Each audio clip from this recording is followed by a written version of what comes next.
5ই আগস্টের পরে যেদিন মাননীয় প্রধান উপদেষ্টা ডক্টর ইউনূস আমরা দেখলাম যে আয়নাঘর পরিদর্শনে গেলেন, সেদিন একজন ব্যক্তি ডক্টর ইউনূসকে বিভিন্ন নির্যাতনের বর্ণনা দেখাচ্ছিলেন। সেই ব্যক্তিটা খুব সম্ভবত আপনি, আমি যদি ভুল না করে থাকি, যেটা আমাদের দেশি বিদেশি বিভিন্ন গণমাধ্যমেই প্রচারিত হয়েছে। তো আপনি সেদিন যে নির্যাতনের যে বর্ণনা দিচ্ছিলেন সেটি আসলে আমরা অনেকেই জানতে পারিনি, আমরা শুধু চিত্রটিই দেখেছি। তো সেখানে নির্যাতনের ভয়াবহতা এবং একই সাথে যে আপনি যে টিএফআই সেলে ছিলেন যেটি বললেন, সেইখানকার আসলে নির্যাতন বা আপনার উপরে কি নির্যাতনটি করা হয়েছে সেই বিষয়টা যদি একটু বলেন। আসলে ওইটা তো একদিন দুদিন বইলেও আমরা শেষ করতে পারবো না। আমাদেরকে বিশেষ করে আমাকে ওখানে হ্যান্ডকাপ আছে, ওই হ্যান্ডকাপের সাথে ঝুলে একটা মেশিন দিয়ে স্টার্ট করতো, উপরে উঠে ফেলাইতো। তারপরে তাদের হাতে তাদের যত ইনস্ট্রুমেন্ট আছে প্লাস দিয়া তারা নখগুলোকে উঠানোর চেষ্টা করতো। আমার এখানে আমার 2-3টা নখ নষ্ট করে ফেলাইছে। আমাকে ওই এমনভাবে কাঁচা নখ, হ্যাঁ, সুই প্রবেশ করাইতো। তারপরে মনে করেন পুরো আগে পোশাক খুলে ফেলাইতো। মানে এর চেয়ে ডেঞ্জারাস আর কিছু ছিল না, যে পোশাকগুলো খুলে ফেলাইতো। পোশাক খুলে গুপ্ত অঙ্গে তারা মনে করেন প্রত্যেক ব্যক্তিকে ওখানে প্লাস লাগাইতো এবং তাদের চিৎকারে যেন আকাশ বাতাস কাঁদে এমনভাবে নির্যাতন করে। এবং নির্যাতনগুলো এমন হয় যে কখনো পা উপরে উঠাই দেয়, মাথা নিচে দেয়। তো এটা 1 মিনিট সহ্য করার মতো না। কিন্তু এখানে দেখা গেল আমরা বেহুশ হয়ে যাই, আবার নিয়ে যায়, আবার সুস্থ হলে আবার এখানে নিয়ে আসে। তো যাকে মনে করে যে তারা মাইরে ফেলাবে তাকে অত নির্যাতন করে না, তাকে মাইরেই ফেলায়। আমার দেখা মতে দেখছি। আমার পাশের রুমে আরমান ভাই ছিল, এদেরকে হ্যাঁ, ব্যারিস্টার আরমান ছিল আমাদের পাশের রুমে। তো আমরা নির্যাতনের মা গো বাবা বউ রাতের বেলার কান্না, কারো কোরআন তেলাওয়াত এগুলো শুনতাম। তো একটা আতঙ্কে থাকতাম সবসময়, কখন কার ডাক আসে।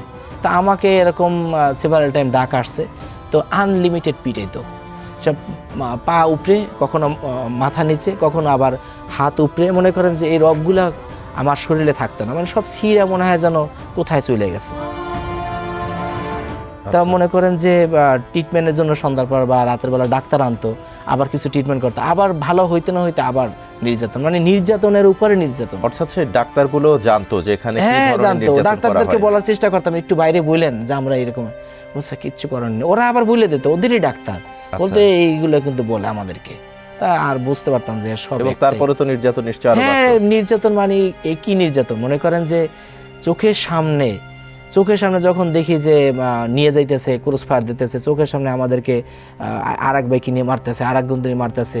আমরা তো মনে করেন 7 দিন, আমি ওই টিএফএসএলের 7 দিন ছিলাম, এমনভাবে জমটুপি পরানো থাকতো, তার উপর আবার গামছা দিয়ে পেঁচানো থাকতো, পিছনে হ্যান্ডকাপ থাকতো।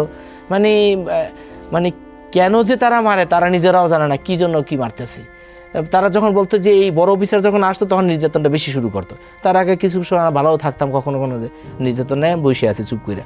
কিন্তু হঠাৎ করে বলতো যে তোমাদের কিন্তু অফিসাররা আসতে আছে, অফিসাররা আসলে নির্যাতন আবার। ওই সময় একটা আতঙ্ক কাজ করতো।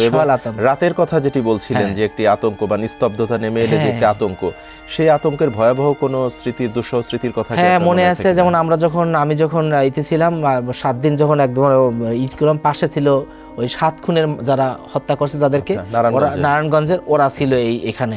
এদেরকে আইনে তখন ওই হত্যা করছে। আমার সাথে একজন আমার সহকারী আছে, ওরে আবার ওখানে ওই রক্তের উপর ওকে হাঁটাইছে, দেখো যে তোমাদের এই পরিস্থিতি এরকম হবে। তো ওই সময় ও চিনতে পারছে যে এরা এই 7 খুনের লোকগুলা, ওদেরকে মায়েরা প্রথম এখানে রাখছে, এখান থেকে নিয়ে রাতের বেলা পাস করছে। তো ওদের কারণে আমার পর লাস্টের দিকে নির্যাতনটা একটু কম ছিল। এই আতঙ্ক যে লাশগুলো গুম করবে, এগুলো আলোচনা হইতো, বলতো যে কটার দিকে যাবে, কি করবে, আর অনেক গাড়ি রেডি করতো।